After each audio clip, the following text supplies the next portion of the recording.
for me, I'm like, shoot, I'm a Jehovah's Witness. I'm proud. So we squabble, you know what I'm saying? So I was always in fights about that stuff.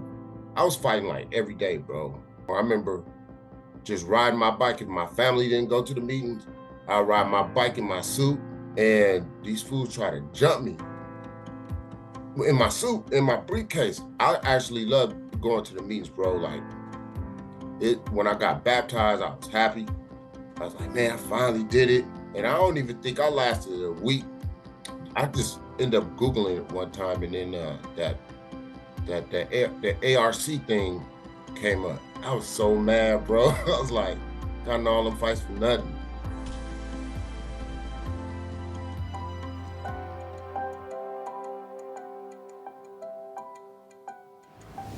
Amani Channel. A little bit more of an uncut intro to this particular interview. I gotta thank you first of all for taking the time to watch anything that I've created, or even if it's just this video is the first one that you ever found me on. Yeah, so I want to thank my father, my brother, and those who I know from the Menlo Park congregation who I've talked to and who've been featured on this channel, especially Latrina Patton, and Thurmond, who you're about to meet, Latrina's brother Thurmond, who is my dog. Like, Thurmond is like my ride or die cat, man. So back in the day in East Palo Alto, where I was raised, it was kind of hoodish, and it basically got to the point where my brother and I realized we really need to roll a little bit deeper. We went to spots, and so we started rolling with Thurmond at some point. And Thurmond was crazy. We used to have so much fun with Thurmond. I mean, there's so many stories. Anyhow, I'm gonna back up now and let's just watch this episode. But thank you very much. Hey, if you like this content, please subscribe or like. Just like, that's what you can do. Smash the like, and if you and I'm trying to hit 1,000 by January 1st. So if you want to subscribe, it'd be greatly appreciated. Anyhow, this is Thurmond Patton. Peace. So I got my homie from California, Thurmond Patton, the Thurminator. What's up, homie? How you living? What's up, man? So How's man, everything going out there? everything's good, man. Just taking things one day at a time. Devin's got wheels now. He's got a job. So Hell Daphne yeah, got a that's job. what it's She's all working. about. Daphne's working from home. Devin's out playing basketball with his friends right now. Yeah, man, that's how it is, man. I remember when I was out there playing in them streets, man. So Yes, sir. good time. So yeah, you went to the same Kingdom Hall that I was raised in. So just paint a picture for folks what it's like growing up in East Palo Alto, where you're raised, and what it's like being a Jehovah's Witness. Well, for me, I'm a family of seven, so I have an older brother, two older sisters, and then I have three under me. So basically, when I was born, we was already witnesses. So growing up, that was all I knew pretty much, you know what I'm saying? So yeah, I enjoyed going door to door, doing Watchtower, giving my talks, all that stuff. It was actually a pretty cool congregation because we had so many doggone kids. I mean, like somebody was pregnant every doggone year, bro. It was so many kids. So I mean, that was cool. You know what I'm saying? But shoot, man, I used to get my butts towed up, man. I couldn't stay my butt out of trouble, man. Were you just a troublemaker? What was the deal with that? No, I wasn't necessarily a troublemaker. It was like I guess it all started because like being in that religion, you can't work around blood and stuff. So when I was going to school, when I first started going to school, it was just me and my two sisters. You know what I'm saying? My oldest brother, he was with his mom, but it was me and my two sisters. So when we go to school, my mom would buy us all like the Nikes and stuff like that. So it was cool from like first to third grade. And then my mom ended up quitting her job because of the working around the blood and all that kind of stuff. Then my brother came and she was like, I don't know if I can afford these $100 shoes. I just gonna have to go to school with these. So, we was at the Payless shoe source getting every shoe that we could, you know what I'm saying? Them T953s, them XJ 900s, the stuff that look like it got license plate numbers on the front, bro. So we go to school. So it changed. So now people, oh, they want to talk about you because now you're not, rocking the updated clothes. So I realized then that stuff changed, and you kind of like deal with it, but then it's like people try to punk you like or talk down on you. I never could. I couldn't stand that. It's like I'm a human being, and you a human being don't talk about me. You know what I'm saying? Like one thing about me, I'm protective of my family. So it was a lot of fighting in school, you know what I'm saying? Because we couldn't celebrate birthdays, just stuff like that. But for me, I'm like, shoot, I'm a Jehovah's Witness. I'm proud. So we squabble, you know what I'm saying? So I was always in fights about that stuff. And my sister, she didn't like to fight. She could fight, but she just didn't like to fight. And she would always instigate stuff to make me fight. And one thing about my sister, she would be like, if you don't fight, I'm going to tell daddy. I'm going to tell daddy. So, you know, my dad, mess with my dad, he grabs the belt quick. So I'm like, I'll be dang if I let this fool whoop me at school, then I got to go home and get another whooping. So that was like some extra adrenaline. Like and the only person whooping me is my dad and my mom. So that kind of like gave me some extra adrenaline to deal with stuff. So I would just basically, I was fighting like every day, bro. Like, um, then I started learning how to cap on people because you know what I'm saying? You hang around people, start learning how to cap. So people be trying to cap, I cap with them, you know what I'm saying? Yeah, I love competition. I love football, basketball, baseball. I could play any sport. And I was just proud. No matter what I wore, I always believed in myself. I was just proud like that. So I have a lot of pride. So I remember you were more my brother's age. I remember him saying, "Man, there's this witness who can fight. His name is Thurmond. He can throw hands." That's what we are kind of known for. it, it was like every day, bro. Like where we grow up at, you know what I'm saying? People out here is gonna try you. And my dad raised me not to ever let nobody punk you. Don't ever let nobody take your stuff.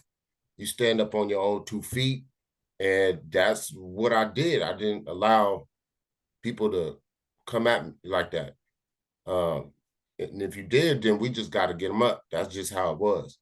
So with that, it just helped along the way because you know what I'm saying, when you growing up getting teased and you know what I'm saying, people trying to punk you, and then it just leads to one thing to another, man. So I'm glad I'm still alive. It seems like you had a kind of a school life and then a witness life, which was, I mentioned the Kingdom Hall is a little more peaceful, but going to school Yeah, every day was kind of like kind of tense or kind of contentious. yeah. Like the kids would always come to my house. I couldn't stand being at home. I always wanted to be outside. I'd rather go to y'all house, but y'all like to come to my house because I always doing something. I was always, and I like to go to y'all house because y'all was always doing something. So, uh, just with that, I mean, I just like to be outside. I like to do things like basketball is my favorite sport. Football, you know what I'm saying? Plus, I had wheels too, so I just was competitive by nature, bro. And Mhm. I just like I said, if I was Jehovah's Witness, I'm proud Jehovah's Witness. Like, so I'm like, I'm gonna represent this well. I ain't gonna be one of them Jehovah's Witness getting their butts whooped at school. And then I had to show them how to protect themselves when they come over, like, man, you can't just let that dude do that to you. You know what I'm saying? Mhm. So I would have to protect some of the kids that was getting their butts whooped because I couldn't stand. It's like, bro, how I'm going to the meeting with you and you getting your butt whooped. Like, no, come to my house. I'll teach you how to fight. So after a while, people started fighting back and they would just leave them alone. But me and my mouth and you know what I'm saying? I stayed in it. I just stayed in trouble, bro. I just stayed in it. So what about, were there any rules that Joe's Witness had that really didn't jive with you, or how was it going into your teenage years? Oh, my teenage years, I I like going to school because it got me out the house, and I was could play sports at school. But the only thing I hated is that we couldn't go to college and do that. I hated that because I knew I could do something with sports. but my mom and them didn't allow us to do that. But then I started hating school. So what I did was like, you know what? Take my GED and get up out of here. And I was like, you know what? I'm just start going to the meetings more. Maybe I'm not doing something right. You know what I'm saying? So I started going to the meetings more. I remember just riding my bike. If my family didn't go to the meetings, I ride my bike in my suit with my suitcase, and I'm headed to the meetings. And I would just do that. And one day I was riding my bike to the meeting, and these fools try to jump me in my suit, in my briefcase. I'm like, man. So I get to the Kingdom Hall, and I talked to James. I was like, man, these fools try to jump me, bro. Like, he was like, what? He was like, nah, don't ride your bike no more. I'll pick you up from the meetings. And then I was like, all right. So I think it was like the Theocratic Ministry School. I was like, man, he said, I'm gonna be there at 6:45. I'm gonna pick you up. I said, okay. So I, you know, grab my stuff and I'm waiting outside. Same people that tried to jump me the week before, they circling me. I was like, man, I said, bro, I don't know what y'all tripping for, but y'all gonna see the power of Jehovah today. Like, and then they went to jump me. James pulled up in that Z. Remember, James had that Z, man. Yep. James pulled up, he's like, what's going on? Hey, James saved my life that day because I was like, man, I do not want to have to fight in my Kingdom Hall clothes. You know what I'm saying? Like, man, so I mean, me and James, we became hella cool. You know what I'm saying? It's just like, man, growing up, that was all it was. Either you fight, lay down. Any stories that you remember from our youth? I remember there's one time you came and stayed at our house for a few days or for a few weeks even. Yeah, that one was a big one. I think I was like 18 at the time, and my brother was 14. And my brother did something. My dad was beating the hell out of him with that belt. And I'm just all my years getting whoopings. I was just like, I guess I bucked or had enough. It told my dad he ain't got to whoop him like that. Leave him alone. And I picked my brother up off the floor. And then my dad was like, what? I'll whoop you like that. And I was like, no, you ain't. So I ain't never bucked at my dad before, but in this instant, I bucked. And I'm cornered in my room. It's like a bunk bed here and a dresser here. And I was like, damn, I just bucked at my dad. And I think he went to do something. I thought he was gonna hit me. And I had picked him up and threw him, and we broke the doggone dresser. And before I realized it, I didn't hit my dad, man. My heart started racing because I was like, I'm a dead joker. This man gonna get up and kill me. So I was like, I tried to squeeze him. I didn't want him to get up because I knew if he got up, he was gonna do some damage. So I was like, he was like, let me go. I was like, no, because you're gonna kill me. So I was formulating in my head, but I gotta get the hell up out this house. How the hell I'm gonna get this?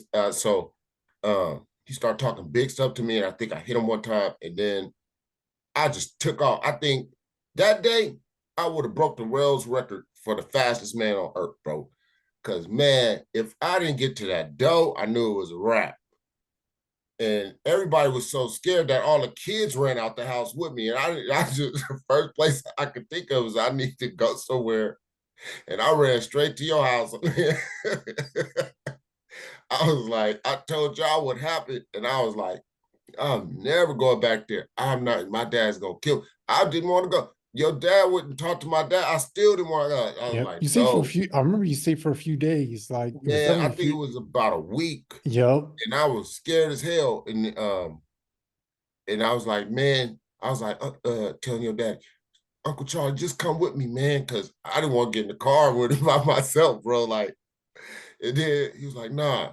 Me and your dad talked. I said, you don't know my dad, bro. Like, I was hella scared, bro. So Hmm. he got in on the driver's side, and I got in the passenger side, and I sat all the way by the window.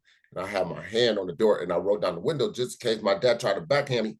I could jump out the car while I was moving. That's what it was. But after that, after I realized I did that, I didn't want to stay in the house no more because of what happened. I knew that I couldn't do that again. And I had to some way just try to get my own spot. I think I stayed there. I think that's the reason why I wanted to get baptized. Like, man, if I get baptized, I get my own spot and everything. I think that's what led me to my baptism. Yeah, because I said, I can't stay here. My dad gonna kill me, bro. I was adamant about that. I'm glad I'm still here though.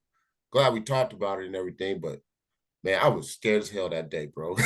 But I actually loved going to the meetings, bro. Like it when I got baptized, I was happy. I was like, man, I finally did it. A lot of partying. And I don't even think I lasted a week being baptized, bro. Like literally that weekend was like the the downfall. Cause it was just too much. Like I get baptized, I'm happy, everything. I'm like, cool. But How old once are you you? get baptized, you like fresh meat, bro. You How old are you? I think I was like 95, 95, Godly Fear Convention. That's where I got baptized. And I probably didn't last a week after getting baptized because there was just so much going on.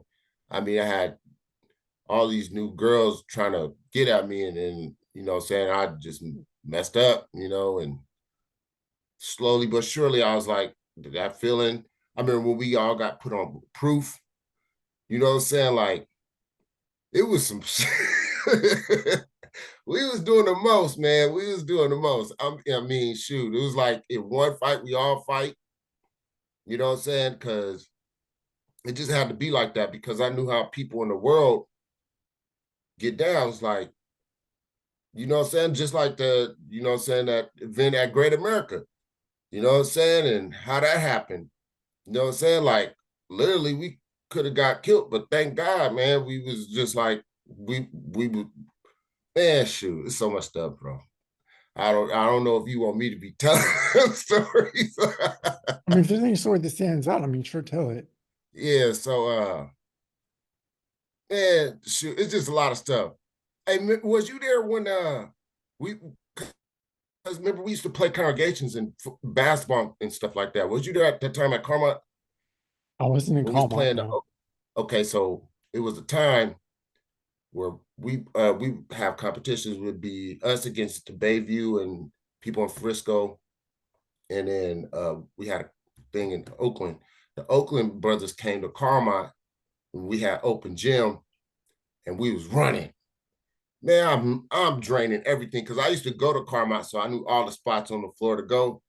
I'm just draining. I'm busting this brother's butt, bro, and I'm talking big smack. And this joker hauled off and hit me in my grill, bro.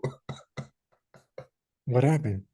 Man, he hit me right in my grill, bro. And everybody was like, all the brothers had to grab me, man. Mhm. So at the end of the thing, they was like, darn, you just apologize for talking about him, you know what I'm saying? I said, he weak. Well, I need to apologize. You know what I'm saying? He need to be apologizing. He didn't want to hit me. So they convinced me to apologize to him. So I walked up to the brother. I said, man, look, I apologize, for talking smack about you.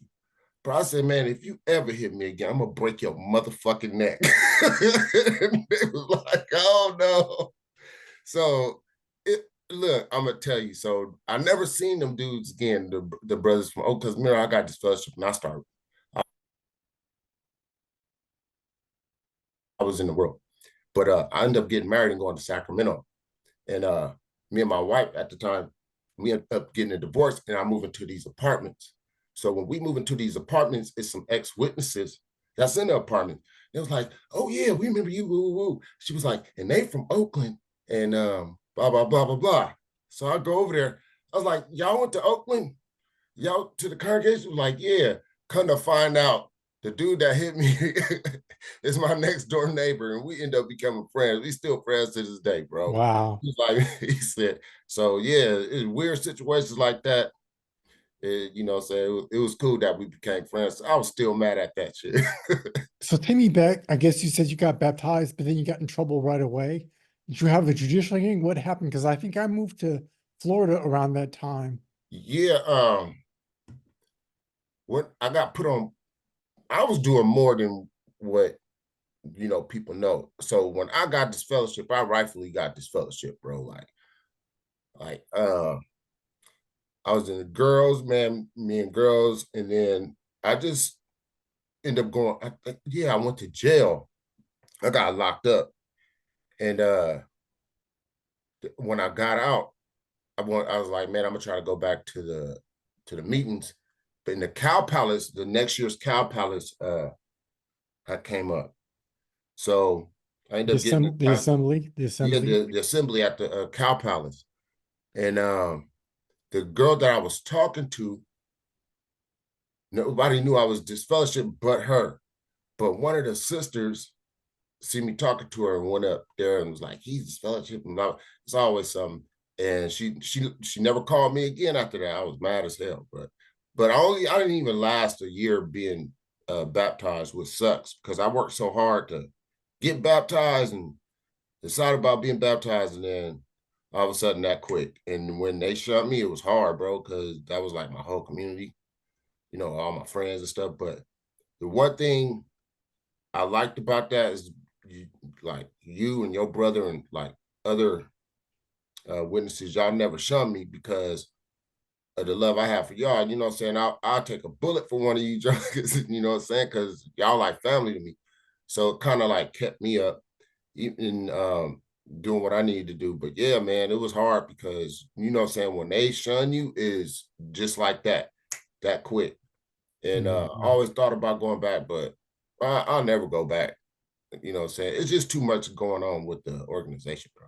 What do you mean by that? Well, I started finding out why they shut down the Miller Park congregation. And I was like, really? Nah. So I ended up going to I just ended up Googling it one time, and then the ARC thing came up. I was like, what is this, the governing body? So I'm looking, and they doing their little deposition, and then the lawyer asked the dude on the governing body. And do you see yourselves as Jehovah God's spokespeople on earth? And he said, that I think would seem to be quite presumptuous to say that we are the only spokesperson that God is using. I was so hot. Like, the reason why they call it the truth is because they said it was the truth, and they're the only people to preach the truth.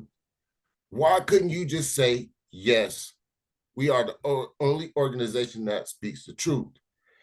And I'm just like, how he gonna do that when my whole life, when I was growing up as a Jehovah Witness, I had to fight every day, all these people every day to represent Jehovah Witnesses, and in just that second, you gonna denounce, I'm not anointed, or I presume they're other. Man, I was so mad, bro. I was like, gotten all them fights for nothing. You know what I'm saying? Like, So for when real. he said that to you, was it admitting that Jehovah's Witnesses might not have the truth, or When he said he presumes there are other organizations speaking the truth, but when we were taught they are the only organization, there's no other organization that preaches the truth. So why would you assume that there are other organizations? It just blew my mind. Then I started looking at all the stuff, how they're they got businesses, Lockheed, and all this, and they're part with the partners with the UN on certain stuff. I was just like, man, and it's all real. And the thing is, they brainwash you to shun, like, don't even look at that. That's apostate, but it's public information, bro. Like, you can't deny public information, so it's not apostate literature.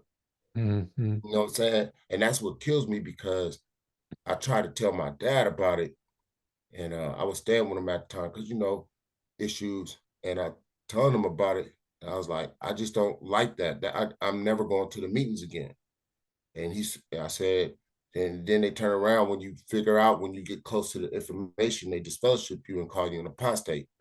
So my dad said, I guess you an apostate. And then I was just like, I already know what that means. Yep. Once you get labeled as apostate, I already know it's a wrap. You know what I'm saying? So I was like, pack my stuff, and I left. Mm. So me and my dad, we haven't talked in a minute. You know what I'm saying? We was building on a relationship. I love my mom and my dad, but you know what I'm saying, just like with that, I can't.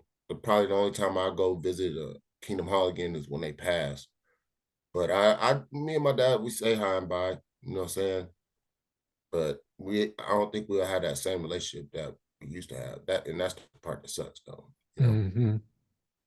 How's the relationship with the other brothers and sisters? Uh, my brother, he's doing. You talking about the people in the organization or just my I mean, immediate family? your biological family. Everything is cool with us. You know, we're all out doing our own thing. We came a long way to, you know, from where we were growing up as kids. So everybody is doing their own thing, bro. It's beautiful to see that we are still alive, bro, because Hmm. there could have been so many incidents where I could have been gone. And if I didn't grow up as being a Jehovah Witness, I'm pretty sure I'd probably be in jail or dead somewhere because just the way I grew up and always fighting. And if I didn't have my mom and dad to, you know, you can't go over there. You know, I probably would have been ripping around the streets like half the other people my age, and you know what I'm saying, would have just been out there. You know what I'm saying? I see so many people now that's my age, they just like they on drugs and just messed up. And I came a long way because when I after dealing with that stuff, getting disfellowship and all that, I really started drinking, bro. And I was like definitely with that alcohol. I couldn't like I smoked weed, couldn't stand it. You know what I'm saying? But it was one thing, it was just that alcohol. Now I don't even drink no more. Like, so I came a long way, 30 years of doing something and just finally say, nah, I don't need it no more. That's a blessing. You know what I'm saying? Because it's helping, you know, it just makes the house a whole lot better. You know what I'm saying? And then just listening to like the Lady C and JT on their stories and just how other people pretty much been through the same stuff as me. Hmm. I was like, man, I was holding on to that stuff, let it go. And ever since I let that stuff go, bro, I just been, you know what I'm saying? It's been cool. Like, I don't have to worry about nothing, you know? Hmm. So it's cool. But man, it's some stories I could tell you about, bro. I gotta tell you about this. Do you remember that Ronnie, Who? Oh, Fat Ronnie. Ronnie? Yeah, Ronnie Marshall. Okay, I gotta tell this, bro. Everybody thought I was the bad witness, but Ronnie was the most. He was he was diabolical, bro. Do you remember the time when we was at the Cow Palace and that fool was walking around, right? And he got tired. So he's like, man, I can't walk no more. I can't walk no more. So he was like, forget this. So he faked like he had a heart attack, right? So, you know, all the ambulance coming in and everything. Checked him out. He good. So what they did, remember he was so big, they gave him a scooter. They gave him that scooter, bro. That fool's running around Cow Palace running over people. You don't remember that? I know, man. Me and Marcus was talking about that the other day. You know, me and Marcus, we road dog. That Uh-huh. me, Marcus, and Russell was road dog. When we start talking, and then just all the stuff Ronnie did, we was like, man, he really was the devil's child because that boy was something. Then shoot, man, we gonna have to sit back when I get out there to Atlanta. You know I'm coming. I'm gonna tell you some stories. You're gonna be like, what the hell? So I know I got them all. You know, Ronnie stayed down the street from me, so I know all that. You know what I'm Hmm. saying? But So yeah, where are you now with your beliefs? Like believe in God? Are you so religious? well, I know one thing. God's name is Jehovah because in the dictionary it says God Almighty. Uh, Jesus, I believe in Jesus. So I always pray to Jehovah, but I'm kind of like more spiritual in tune with myself now. Like I don't go to church. I just think church is just a thing where they just want your money to preach to you for some money. I'm not, I'm not into that. I mean, I just feel like if I'm spiritual and God knows my heart, whatever happens when I leave this earth, he got me. You know what I'm saying? So I don't. I'm just more spiritual. That's all Hmm. I can say. I'm more at peace with myself. My brain is not doing this 100 miles an hour. Hmm. So What do you think about all the changes? Like now it's okay to wear a beard. They say it's okay to go to college now.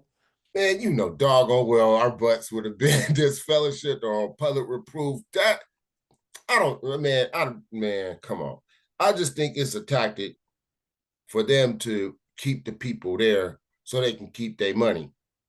Because if you losing all these people and they finding out the truth and they leaving, you got to come up with something to keep the people that's there to stay.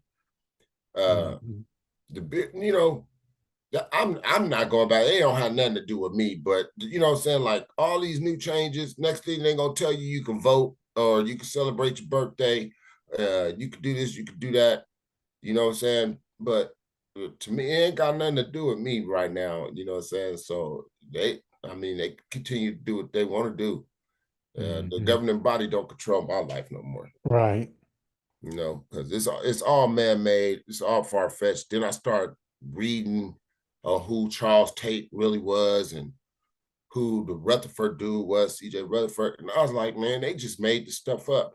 And if the stuff, how you gonna try to predict something that, and then change it up, change it up, change it up. You know what I'm saying? Like Hmm. it just was something for them to sell their magazines.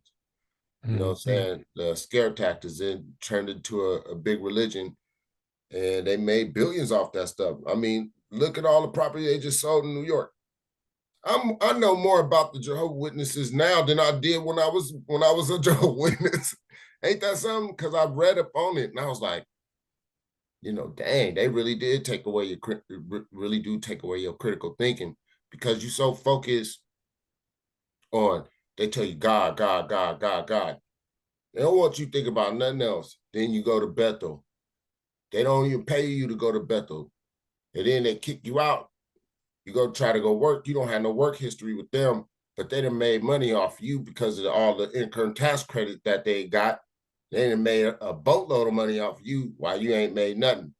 So I look at all the stuff where they kicked the brothers out from Bethel, didn't have no place for them to go, all that. Like, if you for the people, help your people. You know what I'm saying? Like, it don't make no sense, bro, to me. Hmm. It don't make no sense. So definitely you're gonna have no interest in going back. You're kind of good So doing I what you're just doing. I You stay feel out like the way. They you feel come, like I just say no. you feel like your life is better now that you're not a Jehovah's Witness. Yeah, by far. I'm just trying to work on myself because Sam, with all that I was going through back in the day, I didn't even know I had issues. I just thought I was a regular person. But actually I did have some anger issues. People was like, man, you a whole lot better because bro, you got a temper. I didn't even know I had a temper. I just thought I was a normal person. But I'm just working on myself every day, man. Like I try to do something positive, try to stay away from cursing so much. just trying to live my life, man, the best way I can. And it ain't getting no better. You know what I'm saying? With this Trump stuff, I don't know what he gonna do, but I'm gonna be prepared for that. I know he coming with some stuff. So it's just Hmm.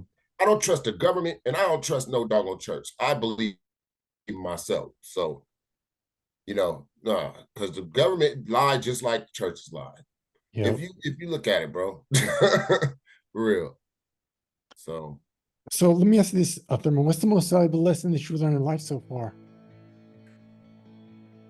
be true to yourself.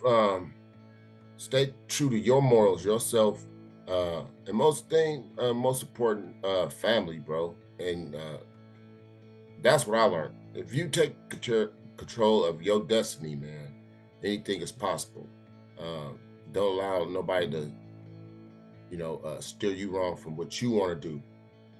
We all learn from our mistakes. Eventually, some people don't. That's why we have the murder rate be so doggone high. But try to do your stuff in the right way. You don't need to be out in the world. You don't have to sell drugs or anything like that. Stick with something. Find a skill that you like. Stick with it and do it. You know.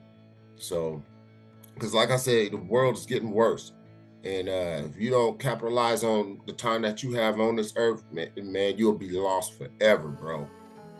You'll be lost forever. Thurmond, is there anything else you'd like to share with the audience? Anything that I haven't asked you? Man, you better cut off this dynamite. Oh man, it's just everybody out there, man. You know me, man. Shoot, I'm doing well. So that's about it, man. To the people that love me, I love them, man. Much respect. Very good. Talking to Thurmond, I didn't give you the right introduction. I should have introduced you as the crazy Jehovah's Witness. I didn't give you the Oh right yeah, Mr. CJW. That's what they call me. if you hear anybody saying Mr. CJW, that's me. They call me like I said, even though I'm not a Jehovah's Witness, they still gonna call me a Jehovah's Witness. So they call me the crazy Jehovah's Witness. So Thurmond Patton, thank you so much for sharing your story with us. all right, man. Stay blessed, man.